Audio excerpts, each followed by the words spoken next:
Iya, karena peserta pemilu itu bukan hanya partai-partai yang ada partai coklat nih yang Partai coklat itu apa? Partai coklat itu polisi dan ASN.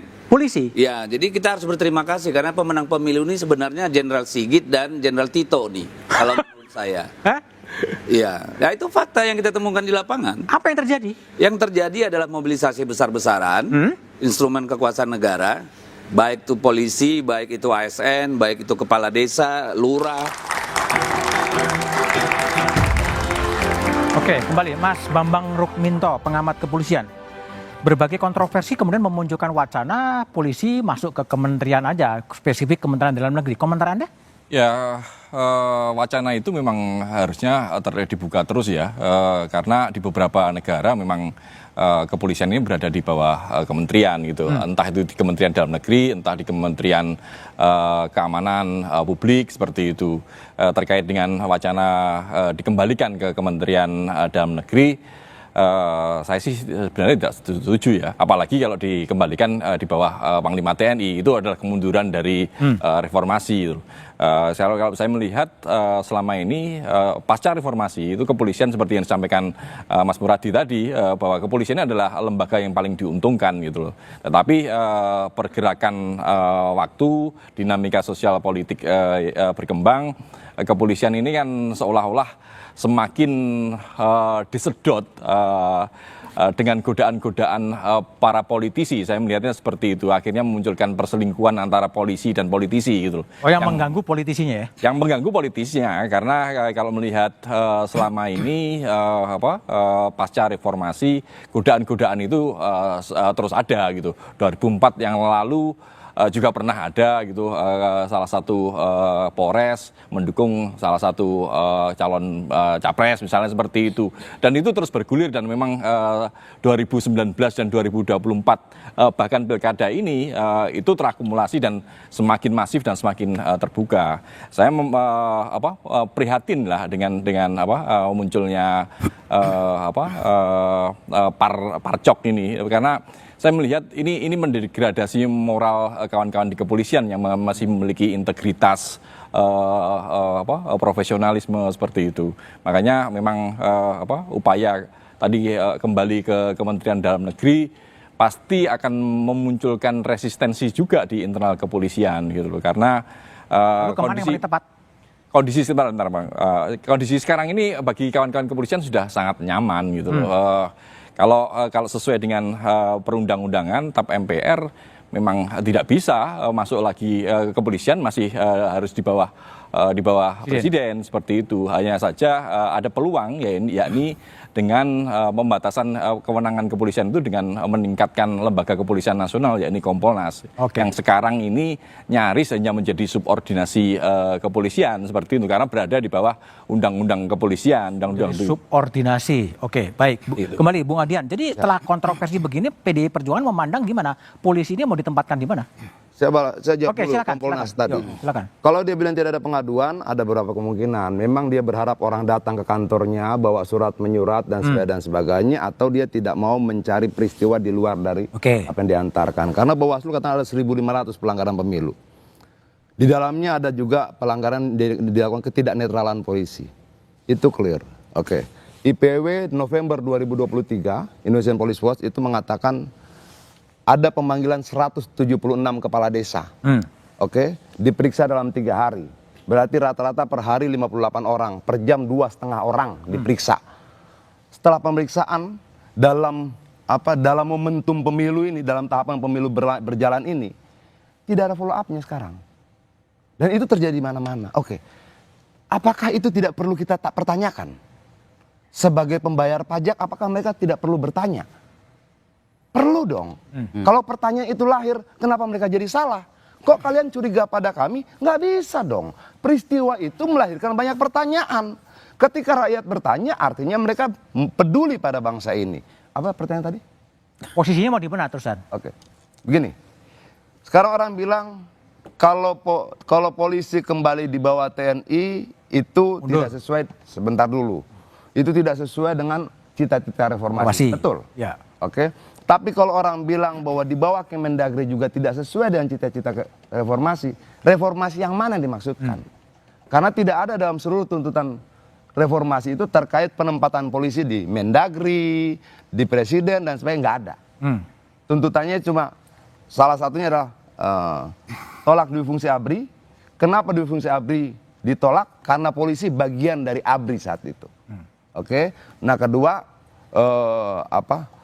memisahkan antara TNI dan Polri. TNI sebagai pertahanan, polisi sebagai keamanan. Biar jelas. Mau ditempatkan di mana polisi, di bawah kementerian mana, apakah di bawah presiden, nggak ada dalam cerita reformasi. Jadi kalau orang bilang itu melanggar reformasi yang mana, saya bingung. 3 hari terakhir ini saya baca-baca cerita tentang itu, tidak ada. Oke. Tapi bukan Bu Mega, Bung Adian, yang kemudian memisahkan polisi di bawah presiden. Loh, itu undang-undangnya berkata seperti itu. Tapi yang ingin saya katakan adalah apakah itu amanat reformasi? Tidak. Reformasi tidak pernah mengatakan harus di bawah ini, di bawah ini, di bawah ini. Yang jelas tidak bersama-sama dengan ABRI. Karena beda fungsi, satu fungsi pertahanan, satu fungsi keamanan. Kan itu.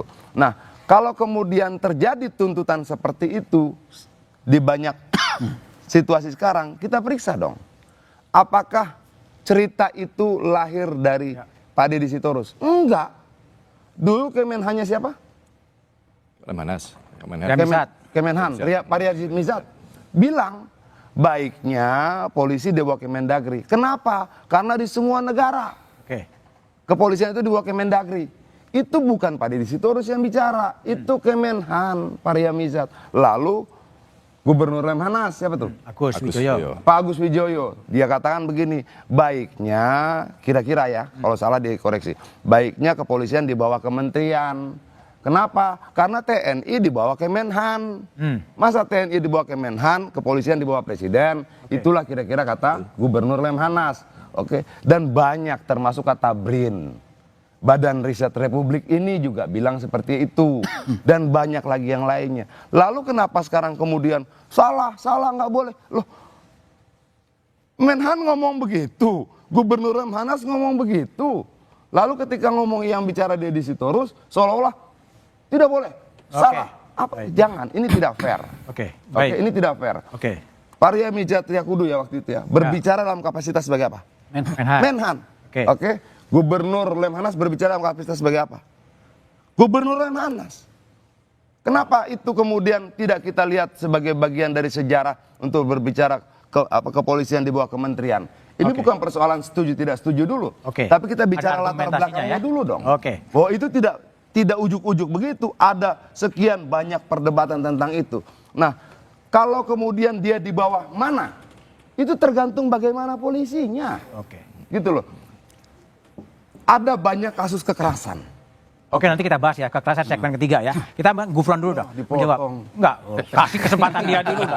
Jadi ada sinyalemen bahwa Kompolnas itu subordinat dari kepolisian. Saya kira itu saya mau nanggapin Bang Adian dulu ya tadi gitu ya. Tadi kan pertanyaannya kan ada nggak laporan aduan yang masuk ke Kompolnas? Nggak ada, Anda bilang. Sejauh yang saya tahu sampai hari ini, kalau bicara berdasarkan misalnya aduan laporan yang masuk lewat saluran-saluran yang ada di Kompolnas, sampai hari ini kita belum terima. Kalaupun ada, pasti kita akan respon lewat saluran-saluran mekanisme pengawasan-pengawasan yang ada. Itu memang bagian dari tugas kita gitu ya.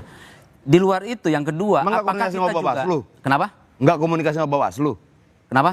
Enggak komunikasi sama Bawaslu. Jadi lu duduk kan kita berdasarkan laporan aduan. Kalau kita bicara mekanisme yang maksudnya saluran-saluran yang ada di Kompolnas, kita sudah ada. Nah, yang kedua di luar itu, apakah kita juga memberikan perhatian terhadap persoalan netralitas, profesionalitas aparat dalam penanganan pemilu? Kita juga melakukan itu. Waktu kita kunjungan ke daerah, melakukan pengawasan, kita selalu atensi masalah netralitas, gitu loh. Dan kita juga bilang, pastikan aparat kepolisian netral, dan kalau ada dugaan ketidaknetralan, penyimpangan atau keberpihakan pada paslon tertentu. Satu pertanyaan boleh? Gitu loh. Satu pertanyaan. Silakan, apa? Dengan data-data yang dikeluarkan Bawaslu, dengan peristiwa-peristiwa pemanggilan kepala desa segala macam yang menurut IPW, bagaimana menerjemahkan proses penyidikan dan penyelidikannya segala macam 58 orang dalam satu hari. Oke. Mau nggak bersuara Kompolnas? Ya kan kita juga dalam merespon satu isu kan kita juga butuh baca ya kan bukti-bukti yang ada. Silakan sampaikan ke kita, laporkan ke kita gitu ya. Kita akan kaji kasus-kasus yang ada, kita analisis dan kita akan suarakan kalau memang betul ya dugaan-dugaan tadi ada didukung oleh bukti-bukti yang kuat gitu. Jadi Kita akan berbagai macam berita, berbagai macam peristiwa yang sudah dipublikasikan oleh media-media mainstream dan non mainstream segala macam tidak dianggap sebagai sesuatu yang perlu kita bicara cermati. tentang pembuktian. Bukan. Gitu loh. Tidak. Bukan narasi, bukan Tidak.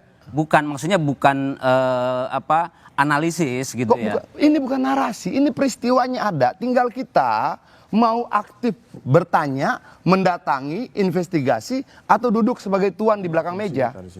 Tinggal itu pilihan kita. Kenapa? Ini Bawaslu sudah bicara. Ya, Oke, oke. IPW sudah bicara. IPW itu NGO ya, IPW itu. NGO, tidak dibayar oleh negara. Dia lebih aktif.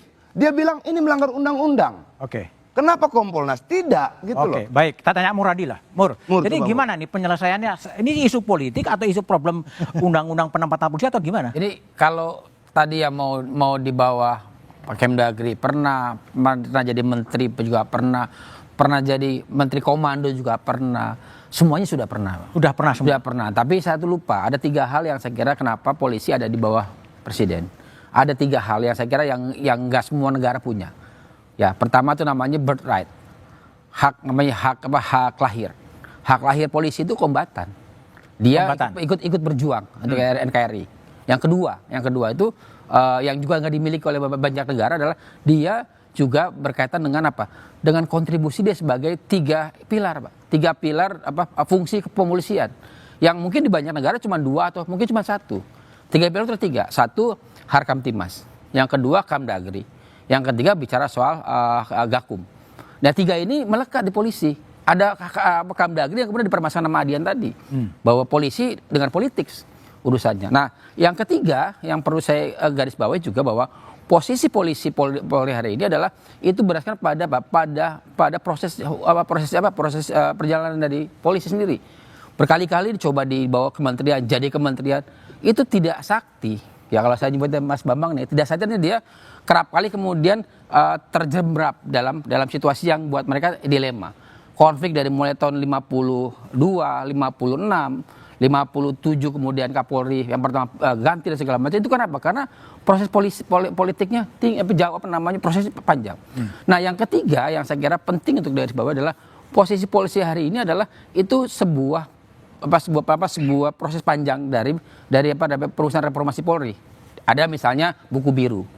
Saya termasuk yang kemudian ikut belajar itu juga waktu itu. Jadi kemudian ternyata dari berbagai fase itu yang pas berkata dia yang 3 tadi adalah di bawah presiden dengan asumsi bahwa posisi ini itu yang paling ideal dalam artian dia minim karena saya tadi ya kementerian tadi saya punya analogi Mas Budiman ya analogi kalau misalnya polisi di bawah Kemdagri saya analogi adalah itu kayak macan dikasih sayap Mas bayangin punya alat politik juga punya alat keamanan ngeri sekali kalau itu di bawah Kemdagri. Oke. Artinya apa? Sesungguhnya sebenarnya hari ini sudah clear. Hanya memang problemnya adalah saya setuju dengan Adian tadi bahwa polisi harus membatasi diri.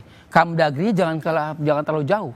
Ini Kamdagri kan terlalu jauh, kemudian tanda kutip seolah melayani orang per orang bahkan elit per elit. Itu yang nggak boleh sebenarnya. Kenapa? Karena konteks ini juga terjadi di banyak negara. Oke. Baik, Mas Bambang. Ya. Jadi selain urusan tidak netral atau dalam tanda petik ya dalam konteks pilkada, tapi juga ada problem over kapasitas, ada juga bentuk kekerasan oleh anggota kepolisian. Apa sih analisa Anda ya? Ada kasusnya banyak ya. Kelibatan narkotika, polisi tembak rakyat dan lain sebagainya. Tapi analisanya setelah jeda berikut ini.